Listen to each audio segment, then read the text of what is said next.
Hello and welcome to Lore Master Mythbusting. Today we'll be taking a look at the common myth that Dreanor, or the Outlands, possibly could be the moon of Azeroth. Where this myth began. Although I can't trace the first forum post or thread that references the idea, I can only imagine it came from the first player who bothered to look up in Supremacist Courtyard and realized they could see Azeroth, then bothered to snap a screenshot of Azeroth.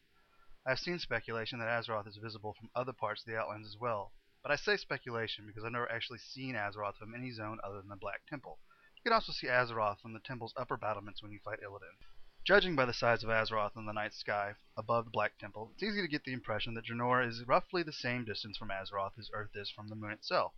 Actually, someone once figured out the circumference of Azeroth based on the distance of yards for a spell range, then applied it over a map of Azeroth showing that the planet is significantly smaller than Earth, which would mean that Azeroth and Dreanor are actually pretty close to one another, but I'm getting ahead of myself.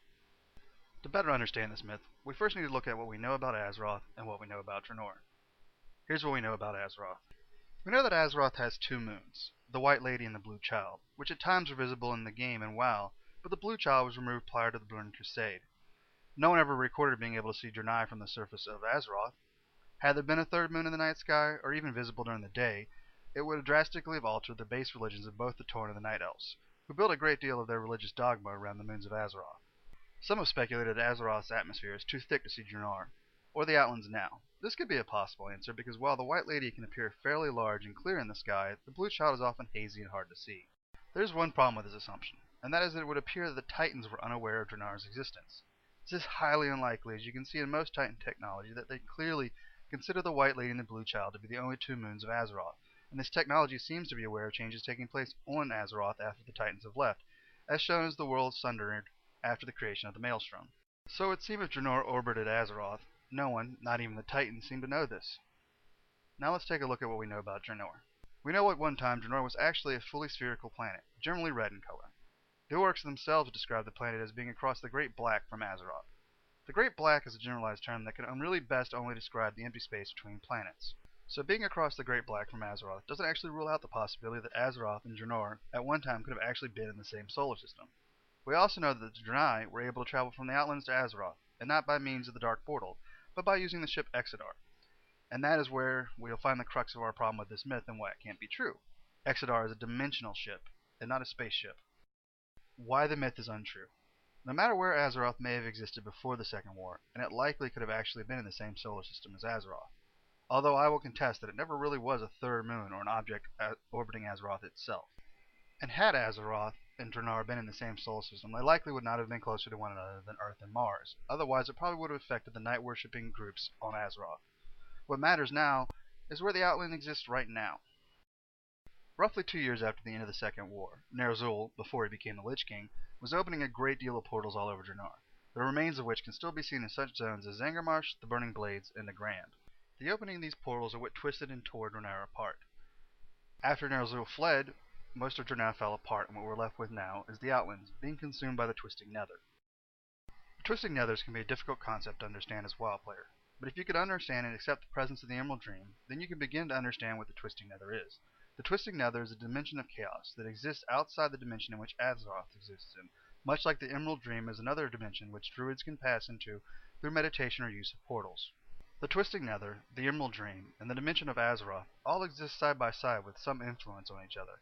We've seen the corruption leak from the Emerald Dream into Azeroth, and we know that most arcane magic relies on pulling from the Twisting Nether, but generally, on Azeroth, we're not able to actually see these dimensions. Why then, if the Outland exists in the Twisting Nether as described in the official World of Warcraft source material, is that we can see Azeroth from the Black Temple. To better explain this, we need to look at the most common use of the Twisting Nether in arcane magic, to make portals, from one place in the dimension of Azeroth to another. That means every time you step through a portal back to Stormwind created by a mage, you're actually temporarily passing through the Twisting Nether.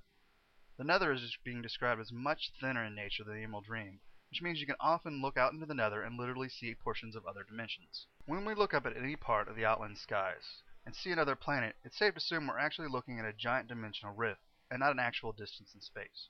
Traveling through these rifts is extremely dangerous and has uncertain results, which is why the Burning Legion prefers to use specifically created portals, to travel from one point in the Twisting Nether to another point in the dimension in which Azeroth resides.